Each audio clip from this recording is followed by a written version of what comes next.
Hello everyone, আসসালামু আলাইকুম। আশা করি সবাই ভালো আছেন। সো আমি আবারও মুরগির ফার্মে বাচ্চা নিয়েছি নতুন, তাই আপনাদেরকে দেখাচ্ছি। এই দেখেন, এরা সব শীতে দলা বেঁধে আছে। এখন দেখা যাক এরা ঘুম দিচ্ছে সবাই। তো আপনাদের কাছে কেমন লেগেছে কমেন্ট করে জানিয়ে দেবেন।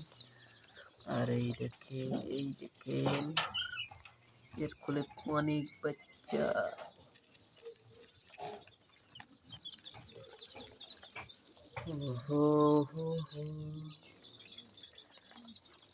আমার ভিডিওটা কেমন লেগেছে সবাই কমেন্ট করে জানিয়ে দেবেন।